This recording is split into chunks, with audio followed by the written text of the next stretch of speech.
কোরআনের ভিতরে বলেছেন ইন্না খালাকনাকুম মিন তুরাবিন সুম্মা মিন নুতফাতিন সুম্মা মিন আলাকাতিন সুম্মা মিন মুদগা। নিষ্প্রাণ মাটি দিয়ে তোমাকে উৎপন্ন করা হয়েছে, নিষ্প্রাণ মাটি উপাদান দিয়ে তোমাকে তৈরি করা হলো। মায়ের পেটের ভিতরে এক ফোঁটা নাপাক পানি জমাট রক্তে পরিণত হয়ে গেল, জমাট রক্ত আস্তে করে গোশতপিণ্ড হলো, গোশতপিণ্ডকে সুন্দর করে সাজায়া হাড্ডি গুড্ডি বানায়া স্ট্রাকচার তৈরি করে তার উপরে ফাকাসাউনাল ইযামা লাহমা, চামড়া দিয়ে গোশত দিয়া সাজায়া সুন্দর করে বানালাম। আল্লাহর পরিচয় শুনুন, আল্লাহ আমার কেমন আল্লাহ।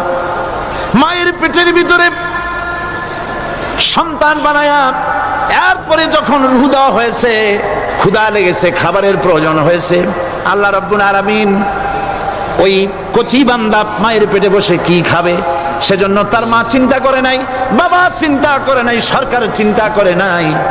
আল্লাহ রাব্বুল আলামিন মায়ের মাসিক অসুখকে বন্ধ করে দিয়ে সন্তানের নাভির সাথে আর মায়ের নাভির সাথে তার লাগায়া, পাইপ লাগায়া মায়ের মাসিক অসুখের রক্তগুলি দিয়ে সন্তানকে বড় বানালেন। মুখ দিয়া এই রক্ত পান করালেন না, মুখটাকে পবিত্র রেখে দিলেন যাতে করে পৃথিবীতে আসার পর ওই মুখ দিয়া আল্লাহ রাব্বুল আলামিনের জিকির করতে পারো। সন্তান মায়ের ভিতরে পেটের ভিতরে বড় হলো, আল্লাহ রাব্বুল আলামিন বলেন মাস দিন যখন পুরা হয়ে গেল, সুম্মা নুখরিজুকুম তিফলা, বাচ্চার আকারে পৃথিবীতে নিয়ে আসলাম। এখন খাবা কি? পৃথিবীতে যখন বাচ্চা এলো তখন তার পেটের সাথে যে সংযোগ ছিল মায়ের নাভির সাথে আর সন্তানের নাভির সাথে, সেই সংযোগ তার আর কি থাকলো? কি করা হলো? কেটে দেওয়া হলো। লক্ষ্য করুন, খাবারের জন্য একটিমাত্র পাইপ আল্লাহ লাগাইছিলেন, পৃথিবীতে সন্তান আসার সঙ্গে সঙ্গে পাইপটা কেটে দেওয়া হলো।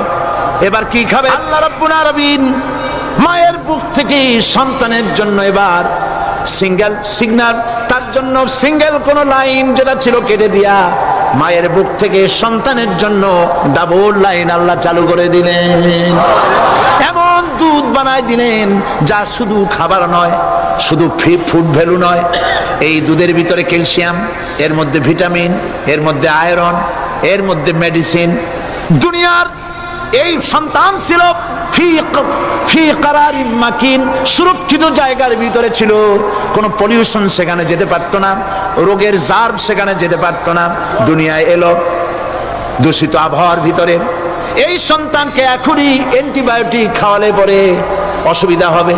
আল্লাহ রাব্বুল আলামিন মায়ের দুধের ভিতরে ঔষধ দিয়া রোগের প্রতিষেধক বানায়া দিলেন। এ হলো আমার আল্লাহ।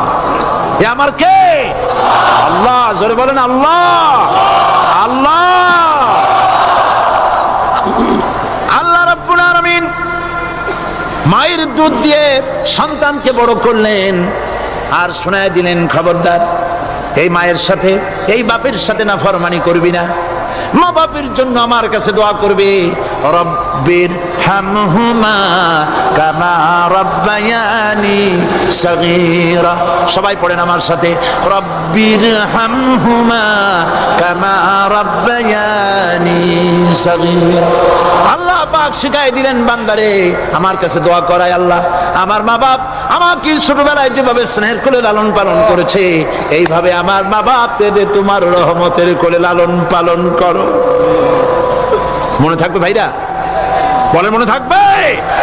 প্রত্যেক নামাজের পরে মা বাবার জন্য দোয়া করবেন, বেঁচে থাকুক আর মরে যাক, দোয়া করবেনই। মনে থাকবে? রব্বির হামহুমা কামা রব্বায়ানি সগীরা। আবার পড়েন, রব্বির হামহুমা কামা রব্বায়ানি সগীরা। আল্লাহ পাক মায়ের মর্যাদা এত বাড়াইছেন। সাহাবী প্রশ্ন করেছে, ইয়া রাসূলুল্লাহ, খেদমত করব কার? হুজুর বলেন, তোমার মায়ের, তারপরে কার? তোমার মায়ের, তারপরে কার? তোমার মায়ের, তারপরে কার? তোমার পিতার। বাপের চাইতে মায়ের মর্যাদা আল্লাহ 3 গুণ বাড়াইয়া দিলেন, 3 গুণ বৃদ্ধি করে দিলেন। হাদিস শরীফে এসেছে, হযরত আবী হুরায়রা রাদিয়াল্লাহু তাআলা আনহু রাসূলের কাছে এসে রাতের বেলায় কাঁদতেছিলেন। হুজুর প্রশ্ন করলেন, আবু হুরায়রা কাঁদো কেন? হযরত আবু হুরায়রা বলছেন, হুজুর মা আমাকে মেরেছে। তিনি প্রশ্ন করলেন, আচ্ছা মা তোমারে মারলো কেন? তুমি কি কোনো বেয়াদবি করছো? তিনি বললেন না। তবে মারলো কেন? হযরত আবু হুরায়রা বলেন, ইয়া রাসূলুল্লাহ, আপনার খেদমত থেকে বাড়ি ফিরতে আমার দেরি হয়ে গিয়েছিল। গভীর রাত্রে যখন বাড়ি গেছি, মা আমাকে প্রশ্ন করলেন, বাবা দেরি হলো কেন, কোথায় ছিলি? তাম পৃথিবীর মানুষ যেই কদম মোবারক চুমু দিতে পারলে ধন্য হয়ে যায়, সেই আখিরি জামানার পয়গম্বর নবী মুহাম্মদ রাসূলুল্লাহ সাল্লাল্লাহু আলাইহি সাল্লামের দরবার থেকে আসতে আমার দেরি হয়ে গেছে। ইয়া রাসূলুল্লাহ, আমার মা আপনার নাম শুনে তার গা জ্বলে উঠল। তিনি কাফের, মুশরিকা। আপনার নাম শুনে অগ্নি শর্মা হয়ে আমাকে ধরে পিটানো আরম্ভ করলেন আর বললেন, আবু হুরায়রা, হয় মুহাম্মদ সাল্লাল্লাহু আলাইহি সাল্লামের বাড়ি ছাড়বি, নইলে আমার বাড়ি ছাড়বি, কি করবি বল? মার খেতে খেতে আমি বললাম, মা তোমার গায়ে যত শক্তি আছে আমারে মারো, তোমার বাড়ি শুদ্ধ তাম দুনিয়াটা ছেড়ে দিতে পারি, মুহাম্মদ রাসূলুল্লাহর কদম মোবারক ছেড়ে দিতে পারি না। হুজুর আমার মা গলা ধাক্কা মেরে আমাকে বের করে দিয়েছেন। হুজুর বলছেন, আবু হুরায়রা, মা তোমাকে মেরেছে আর আমার কাছে নালিশ করছো, আমি তোমার মায়ের কোনো বিচার করতে পারবো না। সুবহানাল্লাহ, এত বড় পাওয়ারফুল নবী, শানওয়ালা, ইজ্জতওয়ালি, বরকতওয়ালি, এত বড় নবী বলছেন মা মেরেছে, আমার করার কিচ্ছু নাই। সুবহানাল্লাহ। তোমার মা মুশরিকা হোক আর যাই হোক, তোমার মা। সুবহানাল্লাহ বলেন। আমার বন্ধুগণ, হযরত আবু হুরায়রা বলেন, ইয়া রাসূলুল্লাহ, মায়ের বিরুদ্ধে কোনো অভিযোগ নিয়ে আমি আপনার কাছে আসি নাই। হুজুর বলেন, কেন আসছো বলো খুলে। আবু হুরায়রা বলেন, হুজুর আমি জানি আপনি আল্লাহর দরবারে যদি কোনো ব্যাপারে হাত তোলেন আল্লাহ মঞ্জুর করে ফেলেন। আপনি দয়া করে আমার মার জন্য দোয়া করেন, আল্লাহ যেন হেদায়েত দিয়ে দেন। আমার নবীজি দুখানে হাত উত্তোলন করলেন, বললেন, আল্লাহুম্মা ইহদি উম্মা আবি হুরায়রা, আয় আল্লাহ আমি দোয়া করতেছি আবু হুরায়রার মাকে হেদায়েত নসিব করো। হুজুর হাত তুলে মোনাজাত করছেন, আবু হুরায়রা দৌড় দিলেন বাড়ির দিকে। কয়েকজন সাহাবী হযরত আবু হুরায়রার জামা টেনে ধরেছে, এই ভদ্রলোক দৌড়ায় কেন? এত শান্ত মানুষ, কখনো গরম হয়ে কারোর সঙ্গে কথা বলে না, এই মানুষটা দৌড়ায় কেন? কোনো বিপদ হইল নাকি? জামা টেনে ধরে বলে, আবু হুরায়রা দৌড়াও কেন? হযরত আবু হুরায়রা বলেন, জামাত ছেড়ে দাও, কোনো বিপদ আমার হয় নাই, আমি দৌড়াইয়া বাড়ি যাই দেখতে চাই। আমি দৌড়াইয়া আগে বাড়ি যেতে পারলাম না, আমার নবীর দোয়া আগে আমার বাড়ি চলে গেছে, আমি এটা দেখতে চাই। হযরত আবু হুরায়রা দৌড়াতে দৌড়াতে বাড়ি চলে গেছেন। দরজায় নক করলেন, ভেতর থেকে আওয়াজ এলো, কে? তিনি বললেন, আমি আবু হুরায়রা, মা দরজা খুলে দাও, আমি তোমার সন্তান। মা বললেন, বাবা অপেক্ষা করো, দরজা খুলতেছে। হযরত আবু হুরায়রা বলেন, মায়ের গলার আওয়াজের ভেতরে কুফরি কর্কশতা পেলাম না, মায়ের গলার আওয়াজের ভেতরে তাওহীদের নরমিয়াত পেলাম। আমার কাছে মনে হলো আমি আবু হুরায়রা বাড়ি আসার আগে নবীজির দোয়া আল্লাহর আরশে পৌঁছে গেছে। আবু হুরায়রা বলছেন, মা আমার কিছুক্ষণ পরে ঘরের থেকে বেরিয়ে এসেছেন, আমি দেখলাম মায়ের শরীর ভিজা, মাথার চুল দিয়া পানি টপকাচ্ছে। মা আমার বললেন, বাবারে তোমাকে মারার পর আমি নিদারুণ অনুশোচনায় পড়েছিলাম, মনে মনে ভাবলাম, আহারে আমার সন্তান আমি কেন মারলাম? সে তো কোনো খারাপ কাজ করে নাই, কোনো খারাপ জায়গায় যায় নাই। এত ভালো মানুষ, যার সম্পর্কে লোকেরা খামোখাই মিথ্যা কথা বলে, এই ভালো মানুষটার কাছে গেছে, সেজন্য আমি মারলাম কেন? বাবা গো, আমি আমার ভুল বুঝতে পেরেছি, জীবনের ভুলও ধরা পড়েছে, আমাকে জলদি করে নিয়ে চলো বিশ্ব নবীর দরবারে। হযরত আবু হুরায়রার মা রাসূলুল্লাহর খেদমতে এসে ঘোষণা করলেন, আশহাদু আল্লা ইলাহা ইল্লাল্লাহু ওয়াহদাহু লা শারীকা লাহু ওয়া আশহাদু আন্না মুহাম্মাদান আবদুহু ওয়া রাসূলুহু। আমার ভাইরা, আল্লাহ রাব্বুল আলামিন মানুষ সৃষ্টি করে পৃথিবীতে পাঠিয়ে দিলেন, খাবারের ইন্তজাম করলেন। এগুলি সব আল্লাহর পরিচয়। আল্লাহরে চেনার জন্য বড় বড় কিতাব ঘাটা লাগে না, কিসমতে যদি থাকে দুই একটা দৃষ্টান্ত যথেষ্ট হয়ে যায়। সুবহানাল্লাহ, সুবহানাল্লাহ, দুই একটা দৃষ্টান্ত যথেষ্ট। আল্লাহ পাক সমস্ত সৃষ্টি জগৎকে তৈরি করলেন, সৃষ্টি করলেন, আর তাদের খাদ্যের ব্যবস্থা করলেন। কে করেছেন খাদ্যের ব্যবস্থা? খাদ্য দেন আল্লাহ। কিন্তু অহংকারী যারা, তারা বলে দেশের বাম্পার ফলনের জন্য সমস্ত কৃতিত্ব সরকারের।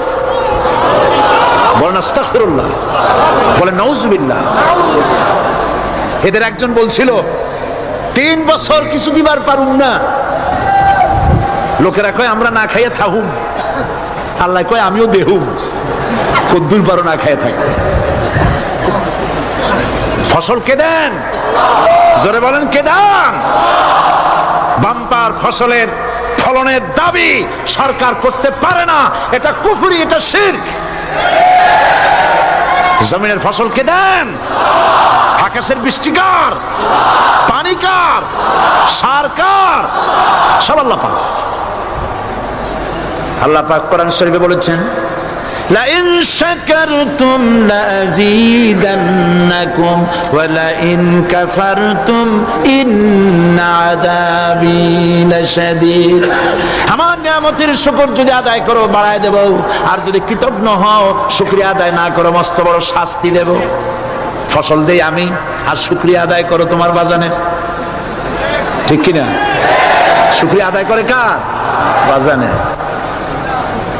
একটা লোকের, একটি মানুষের যেই প্রশংসা এই সরকার করলো, বিগত 4.5 বছর ধরে একটা মানুষের যত জিকির করলো, প্রশংসা করলো, ছবি টানাইলো, যদি এতটা জিকির এতটা স্মরণ আল্লাহ রাব্বুল আলামিনের করত, ওদের জন্য আল্লাহর জান্নাতের দরজা খোলা হয়ে যেত।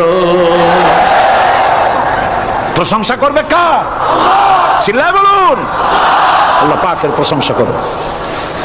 খেতে দেওয়ার মালিক তিনি। আল্লাহ পাক বলছেন, আল্লাহকে, তার পরিচয় আল্লাহ তুলে ধরেছেন, ওয়ামা মিন দাব্বাতিন ফিল আরদি ইল্লা আলাল্লাহি রিজকুহা। এই পৃথিবীর ভিতরে এমন কোন বিচরণশীল জীব নাই যার রিস্কের দায়িত্ব আমি আল্লাহ গ্রহণ করি নাই। সুবহানাল্লাহ বলবেন না? রিস্কের দায়িত্ব কার হাতে? আচ্ছা দেখুন তো, পৃথিবীর সমস্ত সরকারের কাছে বিভিন্ন মন্ত্রণালয় আছে না? খাদ্য মন্ত্রণালয় বলে কোনো মন্ত্রণালয় আছে কিনা? আছে। খালি কয় খামু আর খামু। খাদ্য মন্ত্রণালয় আছে, থাকার পরেও মানুষ না খাইয়া মরে। ঠিক কিনা? এবার একটু তাকান তো, জ্ঞানের চক্ষু দিয়া তাকান। ফরেস্ট এরিয়া বাঘ আছে কিনা? নাই। সিংহ আছে কিনা? গন্ডার আছে কিনা? হাতি আছে কিনা? বিশাল বিশাল প্রাণী আছে কিনা? জঙ্গলে ছোট্ট প্রাণী থেকে, পোকা থেকে শুরু করে গন্ডার পর্যন্ত, টুনটুনি পাখি দিয়ে শুরু করে ঈগল পাখি পর্যন্ত, নদীর ভিতরে ছোট্ট চুনো পুঁটি থেকে শুরু করে তিমি মাছ পর্যন্ত। প্রাণী তত্ত্ববিদরা বলেছেন, সমুদ্রের ভিতরে এমন এমন বড় বড় তিমি আছে যে একটা তিমির ওজন 5000 টন পর্যন্ত হয়ে যায়।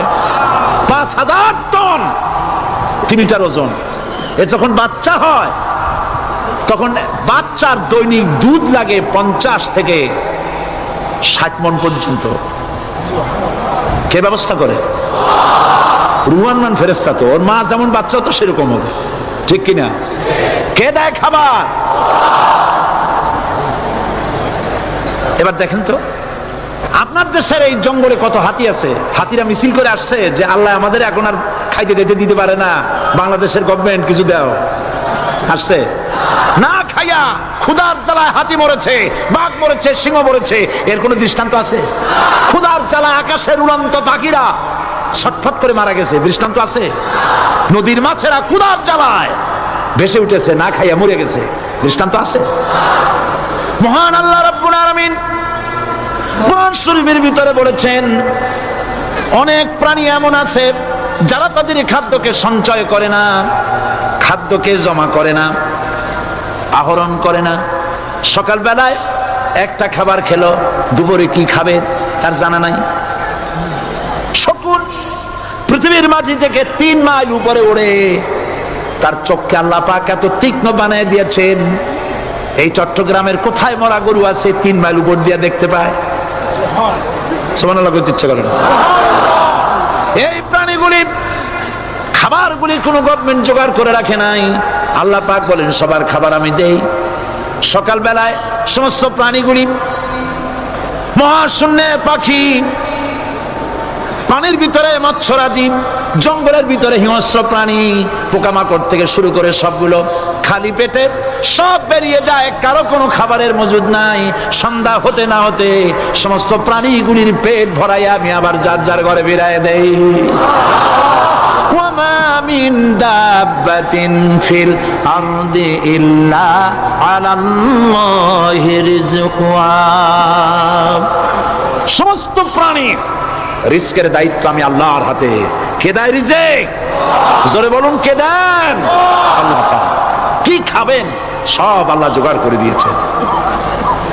তরি তরকারি জোগাড় করেছেন, মাছ জোগাড় করেছেন, চাউল দিয়েছেন, খাবার দিয়েছেন, গোশত দিয়েছেন, সব দিয়ে দিয়েছেন। আল্লাহ রাব্বুল আলামিন সমস্ত জিনিস দিয়ে মানুষকে আল্লাহ পাক তার জন্য আল্লাহ সব করেছেন। খালাকালাকুম মা ফিল আরদি জামিআ। এই পৃথিবীতে যা তৈরি করেছে সব তোমার জন্য। এ হচ্ছে আমার আল্লাহ। এ হচ্ছে আমার কে? আল্লাহ। সে আল্লাহ পাক বলছেন, আল্লাহর পরিচয় তিনি স্রষ্টা, তিনি রিজেক দাতা। এবার আইনদাতা কে? আইনদাতা কে? আরো জোরে বলুন। আইনদাতা আল্লাহ হচ্ছে আল্লাহর পরিচয়। ইনিল হুকমু ইল্লা লিল্লাহ আলা লাহুল খালকু ওয়াল আমর। সৃষ্টি যার, আইন চলবে তার। আমার দেশে আল্লাহর আইন চলছে।